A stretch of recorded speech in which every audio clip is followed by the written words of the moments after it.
Want to know? I mean, it's FCBS. All those letters don't mean a thing. You know, those kids play hard. They're coached by really good coaches that can coach anywhere. So, I think we don't get caught up in that. We just got to go play football. I think Justice had a few nice blocks to run Jalen's touchdowns. How's Justice developed as a blocker over the course of the season? Justice is a football player. And it's not just running the ball. It's not just catching the ball. It's doing the small things away from the ball that show what kind of football player you are and also what kind of teammate you are. So, Justice blocks his tail off. So does Richard and Jam and all those guys. So they were just playing football. We just want to do whatever we have to do to go win. I think Jam was the leading receiver this past week from a reception standpoint. Just how versatile is this room and how comfortable are you using him in situations? I mean, this is an offense where you got to be able to do multiple things. We talked about blocking, talked about running. You have to be able to catch the ball out of the backfield. He made some really good catches, obviously, and the elements. A little rainy, but that was good. We worked it all week. We worked on wet ball drills, worked on catching the ball without gloves on and all those things. So obviously, it was really good for him to make those catches for himself, but also for the team in some critical moments on third downs. You mentioned being 1-0 this week, just as the mindset. Have you seen that from this group? Yeah, it's not just this week. It doesn't matter who we play.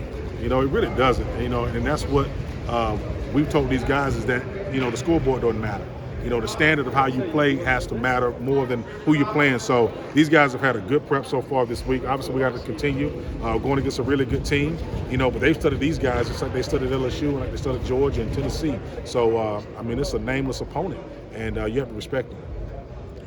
Going against a team that has a prominent defense like this in the FCS, when you guys were on third down last week, obviously what Blake said in terms of using these screen passes to get more first downs, could you see yourself doing that again? Well, obviously we don't want to tell that.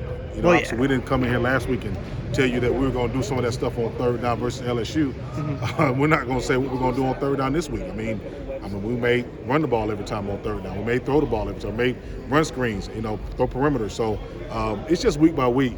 Obviously we have a great game plan. We'll sit in there and try to figure out the ways that we can take advantage of them, but also the things that we do best. And we feel like we'll have a great game plan this week also. What have you seen from your blocking for Jalen? Nothing special. You're just doing the things they're supposed to do. And I know you got to write an article to figure out some things to put, but they're doing the same things that we've been doing all camp. Getting in front of defenders and putting our hands on them and trying to move them. With Richard being able to get in the game, score a touchdown, what have you seen from him from a patience standpoint, sitting behind guys? And Richard's just doing exactly what he's supposed to do. And I think I saw his interview yesterday, and that's what we preach all the time. It's just when his time comes, he has to go make plays, but there's not a big celebratory thing that we did for him. He's supposed to go in there and make plays.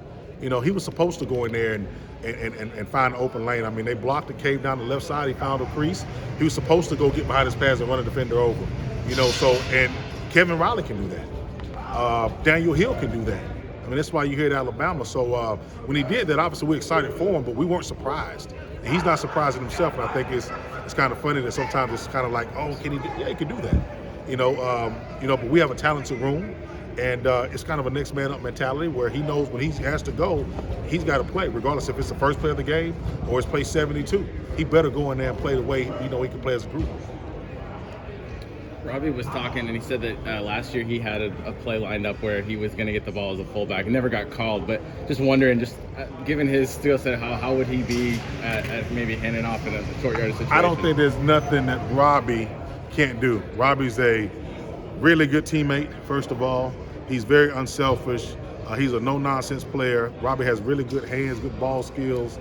He blocks his tail off. And there's no doubt if he got the ball, he can run through people and break tackles and also make people miss. So Robbie's a really good athlete. I don't remember that play that Robbie's saying that was made for him. But if he said it, I'll back him up. But he's a great guy.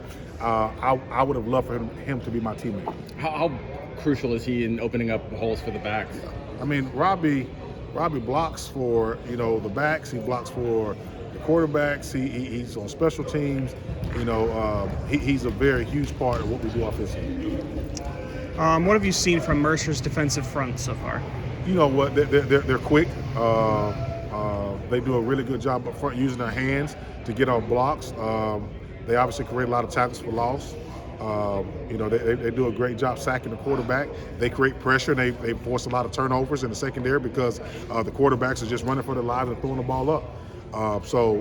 They're really good from front to back. The linebackers are guys that blitz. They read run pass very well. Obviously, their record shows that. I mean, they're 9-1 for a reason. So they're a really good football team, and I'm excited about the challenge that we get after a big win like that. And I think our kids learned a lot from the first time we had a win and had to come play another team next week. So we got to settle up, and I think our guys are mature enough to understand we got to go play better this week. We're reaching a part in the season where maybe defenses are a little banged up, maybe they're a little bit tired. Your backs have a lot of tread left on their tires just from how much you've been able to rotate. Is that an advantage you see moving forward? Or? Well, I mean, we talk about November being a month that really, teams separate themselves. Guys that were the backups, have to be able to go in and play. The guys that were freshmen are no longer freshmen because they got 10, games under their belt. So, yes, we feel like as a team, our strength staff and our training room has done a really good job of keeping our guys healthy and on the field. And right now we got to make a push, and obviously last week was a physical game. These guys are taking care of their bodies, and now we got to go out and do it again. And then we have to go do it again and again and again. So it's just the nature of the beast. Obviously playing in this league is tough, but that's why you have so much depth. Appreciate it.